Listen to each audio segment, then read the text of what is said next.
So first of all, എൻ്റെ പേര് അഞ്ജന. ഞാൻ ഭാരത് മാതാ കോളേജിൽ ചേർത്തലാണ്. സോ ഞങ്ങളുടെ കോളേജിൽ വന്നതിന് ആദ്യം തന്നെ ആസിഫിനോട് ഒരുപാട് താങ്ക്സ് പറയാണ്. നമ്മുടെ പിള്ളേരെല്ലാം അവിടെ ക്വസ്റ്റ്യൻസ് ചോദിക്കാൻ വിളിച്ചു കയറുന്നു. അപ്പോഴാണ് ഫാൻസ് മീറ്റ് ഉണ്ടെന്ന് അറിഞ്ഞ് ഞങ്ങൾ പെട്ടെന്ന് ഇങ്ങോട്ട് പോകുന്നത്. അഞ്ജനയ്ക്ക് സമയമുള്ള ഞാനൊരു കഥ പറയാം.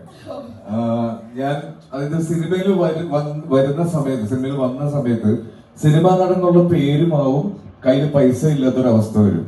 ഇപ്പൊ നമുക്ക് ബസ്സിലൊന്നും കയറാൻ പറ്റില്ല, നടന്ന് തന്നെ പോണം പല സ്ഥലങ്ങളിലേക്കും.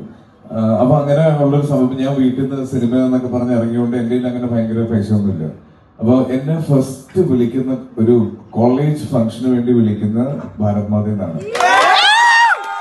അപ്പൊ ഞാൻ അന്ന് ഫോൺ എടുക്കാതിരിക്കാൻ നിവൃത്തിയില്ല. അപ്പൊ ഞാൻ ഫോൺ എടുത്തിട്ട് ഞാൻ പറഞ്ഞു, ഞാൻ തിരുവനന്തപുരത്താണുള്ളത്, അപ്പൊ എനിക്ക് തിരുവനന്തപുരത്ത് നിന്ന് വരാൻ കുറച്ച് ചെലവുണ്ട് എന്ന് പറഞ്ഞു. അപ്പൊ കുഴപ്പമില്ല, ട്രാവൽ എക്സ്പെൻസ് ഞങ്ങൾ മീറ്റ് ചെയ്തോളാം പറഞ്ഞു. അങ്ങനെ അപ്പൊ ഞാൻ താമസിക്കുന്ന പാലാരിവട്ടത്ത് എന്റെ റൂമിലാണ്. അവിടെ നിന്ന് ഞാൻ ഈ 20,000 rupees ഇതിന് ട്രാവൽ എക്സ്പെൻസ് മേടിച്ചിട്ട് ഞാനൊരു കാർ റെന്റിന് എടുത്തിട്ട് ഭാരത് മാതയിൽ ആദ്യമായിട്ട് വന്നിട്ടുണ്ട്.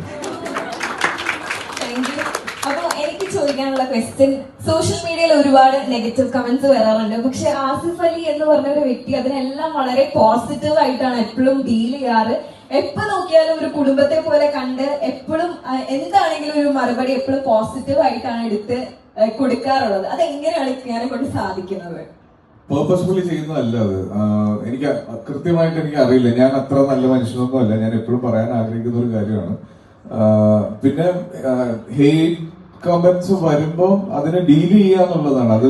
കാര്യം എനിക്കത് പല സമയത്തും നമ്മളെ പറ്റി മോശമായിട്ട് ആളുകൾ പറയുമ്പോൾ വിഷമം ഉണ്ടാവാറുണ്ട്. പക്ഷെ അതെന്താണെന്ന് ഞാൻ മനസ്സിലാക്കാൻ ശ്രമിക്കും. പിന്നെ ചിലപ്പോ ഒരു മറുപടി കൊണ്ട് അയാൾക്ക് എന്നോടുള്ള ദേഷ്യം മാറിയേക്കാം. അപ്പൊ അതുകൊണ്ട് ഞാൻ മറുപടി കൊടുക്കാറുണ്ട്. അല്ലാതെ ഭയങ്കര പോസിറ്റീവ് സ്പ്രെഡ് ചെയ്യുന്ന ഭയങ്കര നന്മയായിട്ടുള്ള ഒരാളൊന്നും അല്ല ഞാൻ കേട്ടോ. Thank you so much.